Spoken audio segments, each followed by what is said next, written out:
paid grandchildren.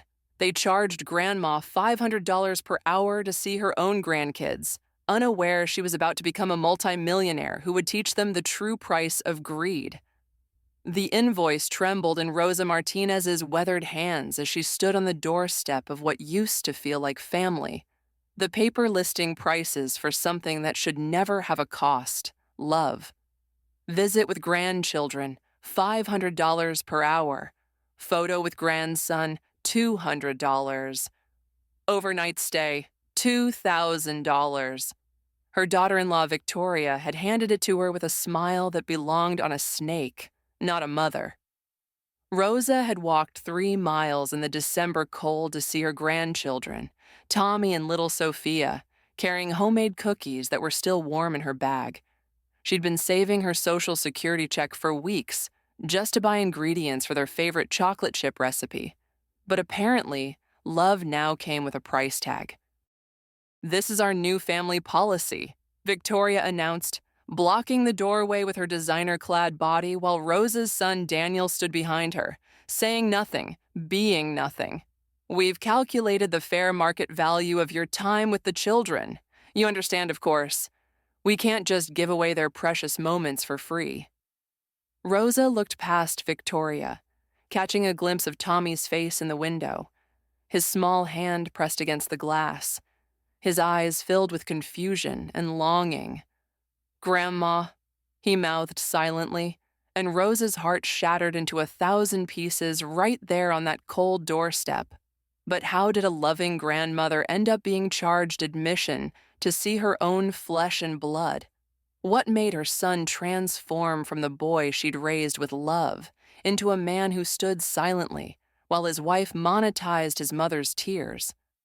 And what happens when the family that treated love like a transaction discovers that Grandma has just become richer than their wildest dreams? This story will teach you that greed has consequences, that love cannot be bought or sold, and that the people you step on while climbing up might just be the ones waiting for you at the bottom when you fall. Before we dive in, kindly hit the subscribe button and tell us where you are watching from. Rosa Martinez had spent 43 years working at Henderson's textile factory, standing on her feet for 12-hour shifts until her ankles swelled and her back screamed for mercy. She'd raised Daniel alone after her husband Miguel passed away when the boy was only 7, working double shifts, taking on extra weekend work, doing whatever it took to make sure her son had everything he needed. She'd paid for his college education by cleaning houses on her days off. She'd helped him buy his first car by selling her mother's jewelry, the only valuable thing she'd ever owned. She'd co-signed his first apartment lease and quietly paid his rent for 6 months when he lost his job after graduation, never telling him, never asking for gratitude, because that's what mothers do. Daniel had been a good boy once. Quiet, thoughtful, always bringing her flowers on Mother's Day, always calling just to say hello. But then he'd met Victoria Ashworth at some networking event 5 years ago, and slowly, piece by piece, Rosa had watched her son disappear. Victoria came from money, or at least she acted like she did. Her family owned a chain of dry cleaning stores that she described as a textile empire. She wore designer clothes and spoke about poor people the way someone might discuss an unpleasant smell. From their first meeting, Victoria had looked at Rosa like she was something stuck to the bottom of her expensive shoes. The wedding had been the first sign of trouble. Rosa had offered to help with the catering, to make her famous enchiladas that Daniel had loved since childhood. Victoria had actually laughed, and said, "We're not serving Mexican peasant food at my wedding, Rosa. This isn't a taco truck." Daniel had said nothing. He'd just looked at the floor while Rosa's heart broke for the first time. After the wedding, the visits became less frequent. Monthly dinners became quarterly phone calls. Tommy was born, then Sophia 2 years later, and Rosa had to beg for photos, plead for visits, grovel for the chance to hold her own grandchildren. But she'd always managed. She'd show up with gifts she couldn't afford, praise Victoria's terrible cooking, compliment her gaudy decorations, swallow her pride like bitter medicine, all for those precious moments with Tommy and Sophia. Then, 6 months ago, Victoria announced the pricing system. "We've been too generous with your access," Victoria had explained during that first horrible conversation, her voice dripping with false sweetness. "The children's time is valuable. Your presence is disruptive to their schedule.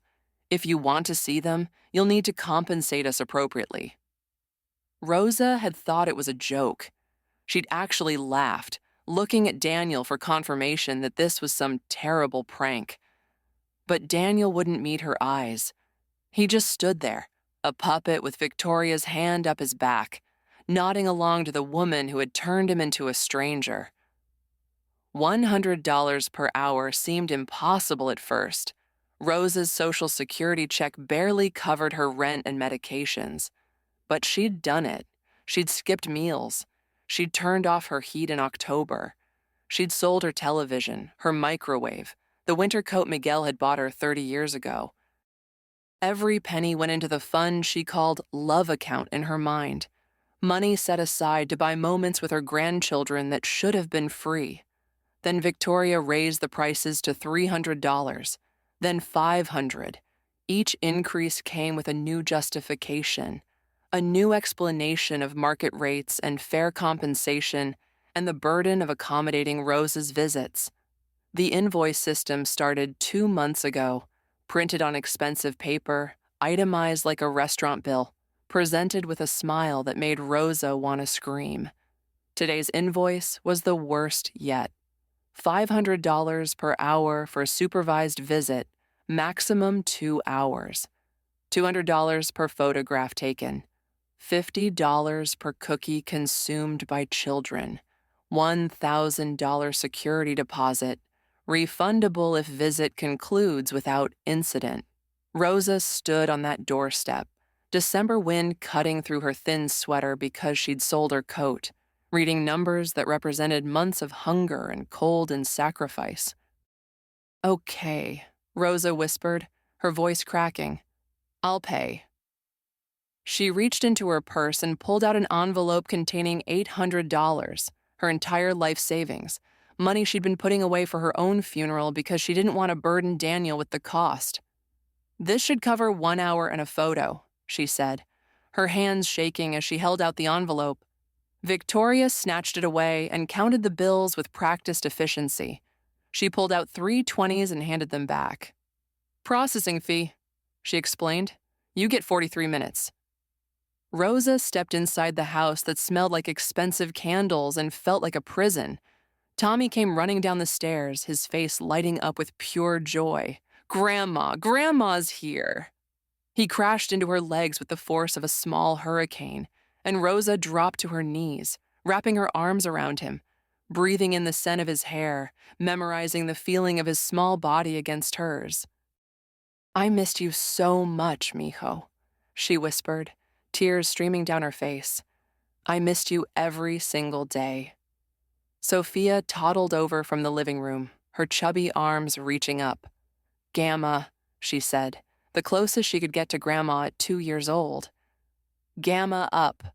Rosa lifted her onto her hip, kissing her soft cheek, holding both grandchildren as close as physically possible, trying to squeeze a lifetime of love into 43 minutes. Victoria stood in the corner, literally timing the visit on her phone. The children showed Rosa their toys, their drawings, their favorite books. Tommy demonstrated his new ability to count to 100. Sophia danced in circles until she fell down giggling. And through it all, Rosa smiled and laughed and loved, pretending this was normal, pretending her heart wasn't bleeding with every tick of Victoria's timer. Then came the moment that would haunt Rosa's nightmares. 5 minutes left, Victoria announced, "Tommy, time to say goodbye to Grandma. No." Tommy clung to Rosa's hand. "She just got here. I want Grandma to stay." Victoria's face hardened. She walked over and physically pried Tommy's fingers from Rosa's hand, ignoring his cries. "Your grandmother doesn't want to pay for more time," she said, her voice loud enough for Tommy to hear every word. She'd rather keep her money than spend time with you. Tommy's face crumpled. He looked at Rosa with eyes full of hurt and confusion. Grandma, why won't you pay to stay with me? Mijo, it's not like that. Rosa started reaching for him, but Victoria was faster. She pulled Tommy back, kneeling down to his level. Grandma's being selfish, sweetheart. She doesn't love you enough to pay for extra time. That's just who she is. But I brought cookies. Rosa protested weakly, pulling the bag from her purse. I made your favorites, Tommy. Chocolate chip with extra chocolate. Victoria intercepted the bag and examined the contents with theatrical disgust. These aren't organic. We don't allow processed ingredients. She walked to the trash can and dumped the cookies inside, one by one, while Rosa watched in horror. Besides, you didn't pay the cookie consumption fee. Tommy was full on crying now, and Sophia had started wailing in sympathy. The chaos was overwhelming, and Rosa felt her own tears mixing with theirs. I think you should leave, Victoria said, opening the front door. You're upsetting the children. Please, Rosa begged. Just a few more minutes. I'll pay you next month, I promise. I'll find the money somehow. You said that last time. Victoria's smile was pure poison. Payment is due in advance. You know the rules. Daniel appeared from the kitchen, where he'd been hiding throughout the entire visit. Mom, maybe you should go. Rosa stared at her son, searching for any trace of the boy she'd raised, the child she'd sacrificed everything for. Daniel, please. I'm your mother. These are your children. This isn't right. Victoria handles the family calendar, Daniel said, not meeting her eyes. It's better this way. More organized. Grandma is a meanie, Tommy suddenly shouted, his face red and wet with tears.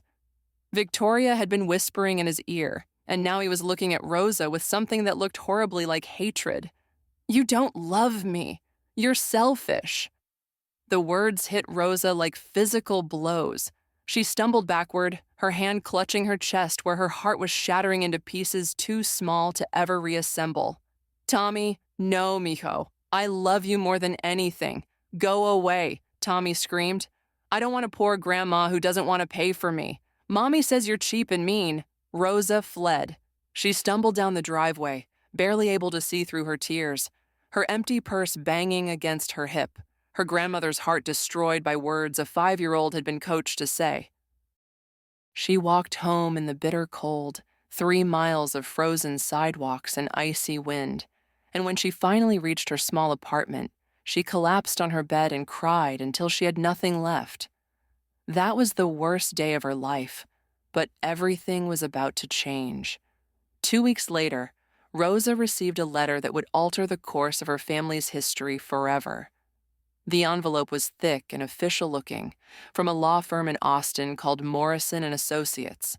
Rosa almost threw it away, assuming it was some kind of scam or legal trouble she couldn't afford, but something made her open it. Dear Ms. Martinez, the letter began, we are writing to inform you of a significant development regarding property you own at 4521 Rural Route 7, Henderson County, Texas. Rosa frowned. That was the land her grandmother had left her. 10 acres of scrubby farmland outside of town that Rosa had never done anything with. She paid the property taxes every year, about $200, more out of sentimentality than any belief the land was worth keeping. The letter continued. Henderson County has approved a major development project that requires acquisition of your property.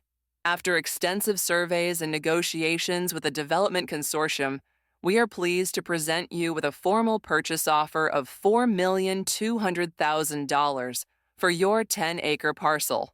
Rosa read the number 3 times. Then she read the entire letter again. Then she called the law firm to confirm it wasn't a joke. It wasn't a joke. Apparently, her grandmother's worthless farmland sat directly in the path of a new highway interchange and commercial development zone. The consortium building, the project needed her exact parcel to complete their plans. They'd been prepared to use eminent domain if necessary, But Rosa's willingness to sell for fair market value made everyone happy. $4,200,000. After taxes and fees, Rosa would walk away with just over $3 million in cash. Rosa sat in her tiny apartment, surrounded by the poverty she'd accepted as permanent, and laughed until she cried. Then she started planning. The first thing she did was not tell anyone. Not Daniel, not Victoria, not a single soul. She hired a financial advisor, set up trusts and accounts, and made sure her money was protected and invested wisely. She bought a small house in a nice neighborhood, furnished it comfortably, and started living with dignity for the first time in years. The second thing she did was wait. Christmas was coming, and Rosa had a very special gift in mind for her son and daughter-in-law. 3 weeks later, Rosa sent an elegantly printed invitation to Daniel and Victoria's house. She'd hired a calligrapher, used the most expensive paper she could find, and had it hand-delivered by a courier service. You are cordially invited to Christmas dinner at the Martinez family home. December 25th, 5 p.m., 847 Oakwood Lane. Formal attire requested. RSVP to Rosa Martinez. Victoria called the next day, her voice dripping with suspicion. Rosa, what is this invitation? You don't live on Oakwood Lane. That's the expensive neighborhood. I've moved, Rosa said pleasantly. I came into some money. Nothing major, just enough to upgrade my living situation. I'd love to have the whole family over for Christmas. The pause on the other end was delicious. How much money exactly? Oh, enough. Rosa kept her voice light and mysterious. Anyway, I've bought presents for everyone. Big presents, designer things. I thought it would be nice to celebrate together. Victoria's greed was practically audible through the phone. We'll be there, she said immediately. What time again? 5 o'clock. And Victoria? Bring the children. I've missed them terribly. The trap was set. Christmas Day arrived cold and bright, snow falling gently on Rosa's new neighborhood, where houses had 3-car garages and professionally decorated lawns. Rosa had transformed her living room into a winter wonderland, with a massive tree covered in lights and ornaments, and beneath it, piles of gorgeously wrapped presents. The largest boxes were impossible to miss. Giant packages wrapped in gold and silver paper, with tags reading Ferrari key inside and Gucci collection. There were smaller boxes too, electronics and jewelry and everything money could buy. Daniel and Victoria arrived exactly at 5, their eyes widening as they pulled into Rosa's circular driveway and saw the house. It wasn't a mansion, but it was easily twice the size of their own home, with professional landscaping and a new Mercedes in the garage. Mom, Daniel said as Rosa opened the door, his voice filled with shock. This is your house? Do you like it? Rosa smiled warmly, ushering them inside. I wanted something comfortable for my retirement years. Tommy and Sophia rushed past their parents, their eyes huge as they took in the decorations, the tree, the mountain of presents. Grandma, is all of this yours? Every bit of it, mijo. Rosa knelt down to hug them both. I've missed you so much. Merry Christmas. Victoria was practically vibrating with greed as she surveyed the presents. She'd worn her most expensive outfit, clearly prepared to impress. But now she looked underdressed in Rosa's elegantly decorated home. Rosa, this is quite an upgrade from your old apartment. Your little windfall must have been more significant than you implied. Just some property I sold, Rosa said vaguely. Nothing exciting. Now, who wants cocoa? The evening progressed with Rosa playing the perfect hostess. She served an elaborate catered dinner, poured expensive wine, and smiled as Victoria dropped increasingly unsubtle hints about her own financial needs. You know, Daniel's business has been struggling, Victoria mentioned over dessert. We've been thinking about expanding, but startup capital is so difficult to acquire. That sounds challenging, Rosa said sympathetically, offering nothing. And the children's private school tuition keeps increasing. Victoria sighed dramatically. It's such a burden, providing them with the best education. Education is so important. Rosa agreed, still offering nothing. By the time they moved to the living room for presents, Victoria was practically foaming at the mouth with anticipation. She positioned herself closest to the largest boxes, her eyes calculating their contents. "Now," Rosa announced, settling into her favorite chair, "before we open presents, I have something special I'd like to share. A little Christmas tradition I'd like to start." She pulled out a thick envelope and handed it to Victoria. "This is for you, dear." Victoria tore it open eagerly, clearly expecting a check. Instead, she found a professionally printed document. Her face went pale, then red, then pale again as she read. "What is this?" Victoria's voice was barely a whisper. Rosa smiled. "That's an invoice, dear. I had my accountant prepare it. You seem to like invoices so much, I thought I'd create one of my own." Daniel grabbed the paper from Victoria's frozen hands and read aloud, his voice growing more horrified with each line. "Services rendered. Rosa Martinez to Daniel Martinez. Birth and delivery services, $50,000. 22 years of child rearing, $500,000. College tuition and support, $75,000. Emotional support and unconditional love, $200,000. Interest and penalties for ingratitude, $675,000. Total amount due, $1,500,000. Payment expected immediately." Daniel looked up at his mother, his face ashen. "Mom, you can't be serious. Be." "Oh, I'm completely serious." Rosa's voice had turned cold. "You see, I learned something very valuable from Victoria this year. I learned that family love has a price, that every moment of care and affection should be compensated appropriately, that keeping track of debts is more important than keeping track of blessings." "Rosa," Victoria started. "I'm not finished." Rosa held up her hand. "Since you taught me this valuable lesson, I thought I'd apply it retroactively. By my calculations, and I was very generous with my estimates, you owe me $1.5 million for the services I provided in raising your husband." She looked at Daniel. "And you, mijo, you owe me something money can't buy. But we'll get to that." Victoria stood up, her composure cracking. "This is ridiculous. You can't invoice us for raising your own child?" "Really?" Rosa raised an eyebrow. "Because you've been invoicing me for loving my own grandchildren. $500 an hour to see them. $200 for a photo. $50 if they eat a cookie." She leaned forward.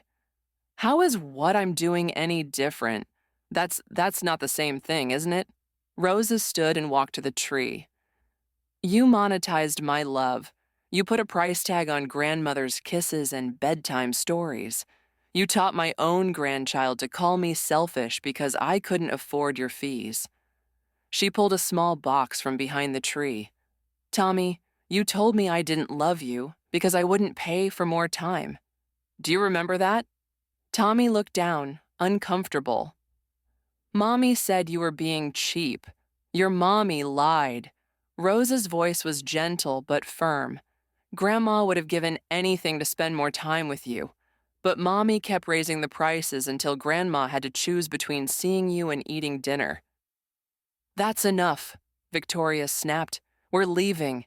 Daniel, get the children." But Daniel wasn't moving.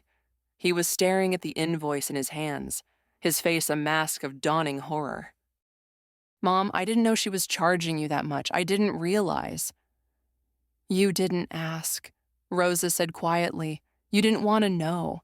You let your wife treat your mother like an ATM, and you said nothing. You watched her poison your children against me, and you said nothing." Daniel sank into a chair, tears beginning to stream down his face. "I'm sorry. God, Mom, I'm so sorry. Sorry isn't enough." Rosa turned back to Victoria, who was gathering her purse. "But I'm not done with the presents yet. Don't you want to see what's in those big boxes?" Victoria froze, her greed warring with her anger. Despite everything, she couldn't resist looking at the giant packages wrapped in gold paper, the ones with Ferrari and Gucci tags. Go ahead, Rosa encouraged. Open them. Consider it a Christmas bonus. Victoria rushed to the largest box, the one marked Ferrari key inside. She tore through the wrapping paper like a woman possessed, ripping open the cardboard to find another box. She opened that one to find another, and another. 5 boxes deep, she finally reached the center. It was a small velvet pouch. Victoria upended it into her palm. A chocolate key fell out, shaped like a car key, wrapped in gold foil worth about $3 at the grocery store. What is this? Victoria's voice was shrill with disbelief. It's exactly what you deserve. Rosa walked over to the Gucci box. Would you like to open this one too? Victoria tore it open with trembling hands, finding layer after layer of tissue paper. At the center was an envelope. Inside the envelope was a document. Victoria read it and screamed. This is another invoice. Rosa took the paper and read aloud so everyone could hear. Services owed. Victoria to Rosa Martinez. Emotional damages from separation from grandchildren, $100,000. Compensation for psychological manipulation of minor children, $200,000. Pain and suffering from being called selfish by a 5-year-old, $50,000. Repayment of all fees collected for grandchild visits, calculated with interest, $327,000. Total, $677,000. Due immediately. This is insane. Victoria was screaming now. Daniel, do something. But Daniel was still crying in his chair, and when he looked up, it wasn't at Victoria. It was at Rosa. Mom, what can I do? How can I fix this?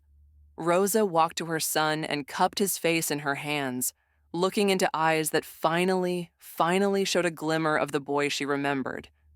You can start by remembering who raised you. You can start by being a father instead of a puppet. You can start by letting your mother love her grandchildren without a price tag. She turned back to Victoria. And as for you, I have one more surprise. Rosa walked to her desk and pulled out a folder full of legal documents. She handed them to Victoria with a smile that could have frozen the sun. What is this? Victoria asked, her voice now trembling. That is notification that I've purchased this house. Rosa gestured around them. It's quite lovely, isn't it? Perfect for Christmas dinner. She paused. But it's also notification that I've purchased your house. What? Victoria and Daniel said simultaneously. Rosa continued calmly. You see, I did some research. Your house is actually owned by Victoria's parents, not by you. It's been in their name this whole time, and apparently they've been having some financial difficulties with their dry cleaning empire. She smiled. I made them an offer they couldn't refuse. As of yesterday, I own the property at 1847 Maple Street, the property where you currently reside. Victoria's face went from red to white to a shade of gray that suggested she might faint. You can't do that. I already did. Rosa pulled out her phone. And I've just received confirmation from my real estate attorney that the new property owners, that would be the Martinez Family Trust, will be taking possession on January 1st. She looked up with innocent eyes. That's a week from now. Where are we supposed to go? Daniel asked, his voice hollow. Rosa shrugged. I suppose you'll have to figure that out. The way I had to figure out how to see my grandchildren on a fixed income. The way I had to figure out how to live without heat, so I could afford your wife's fees. She walked to the window, looking out at the snow falling gently on her new neighborhood. You know what the funny thing is? If you had just let me see my grandchildren, let me be part of their lives, I would have shared everything with you. I would have paid off your debts, bought you a bigger house, set up trust funds for Tommy and Sophia.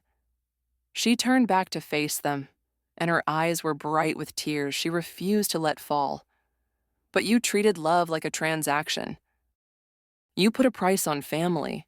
You taught my grandchildren that their grandmother was worthless unless she could pay. So now you get to learn what it feels like to have nothing." Victoria finally found her voice. "Rosa, please. I was wrong. We can work this out. I'll never charge you again. You can see the children whenever you want." Rosa laughed, but there was no humor in it. "Oh, I'll see my grandchildren." She pulled out one more document. "This is a petition for grandparents' rights that my attorney filed last week. Given the evidence of financial exploitation and emotional manipulation, my lawyer is confident I'll be granted regular unsupervised visitation." She looked at Victoria with cold satisfaction. "And there's nothing you can do to stop it." Victoria collapsed onto the couch, all the fight finally draining out of her. Daniel was still crying, and the children were looking around in confusion, sensing that something very big was happening but not understanding what. Rosa knelt down in front of Tommy and Sophia, her voice soft and loving. "My darlings, Grandma has to tell you something important." She took their small hands in hers. "Grandma loves you more than anything in the whole world. More than money, more than houses, more than all the presents under all the trees everywhere. And Grandma is never going to let anyone tell you different ever again." "Grandma," Tommy said, his voice small, "I'm sorry I called you a meanie." Rosa pulled him into a hug, tears finally spilling down her cheeks. "I know, mijo, I know. It wasn't your fault. Grown-ups sometimes teach children wrong things." She stood up, wiped her eyes, and checked her watch. "My car should be here any moment." "Your car?" Daniel asked. Rosa smiled. "I'm spending the rest of Christmas with some real friends. People who appreciate me for who I am, not what I can give them."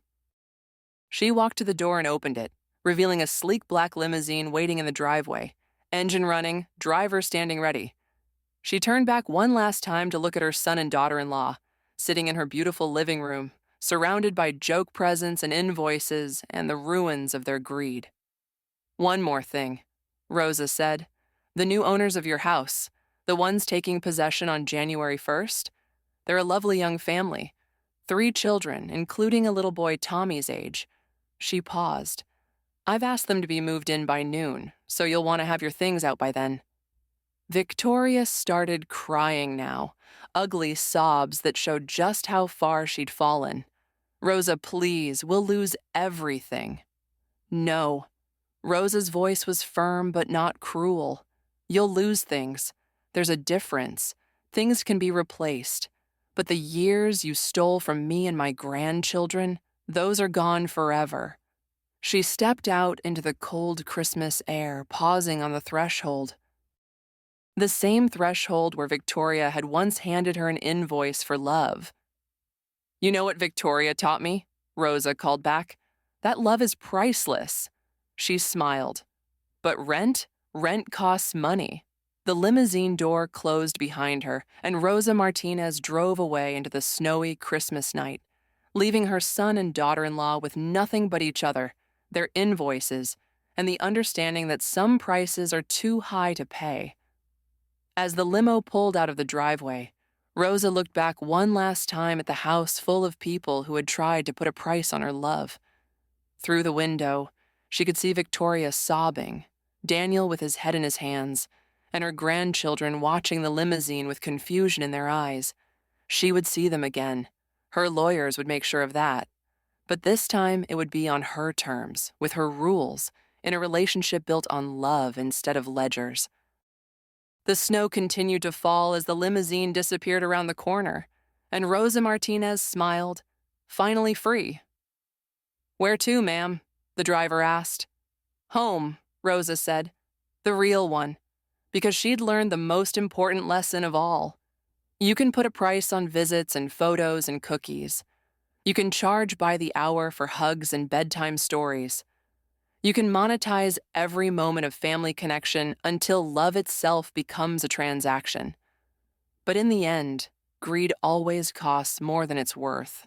And sometimes, just sometimes, the grandmother you underestimated turns out to be the only one who could have saved you. Viewers, Do you think Daniel and Victoria deserved a second chance? What would you have done in Rose's place? Drop your thoughts in the comments. Don't forget to like and subscribe for more stories that teach us the true value of family. Remember, love is free, but treating it like a commodity, that always comes with a bill.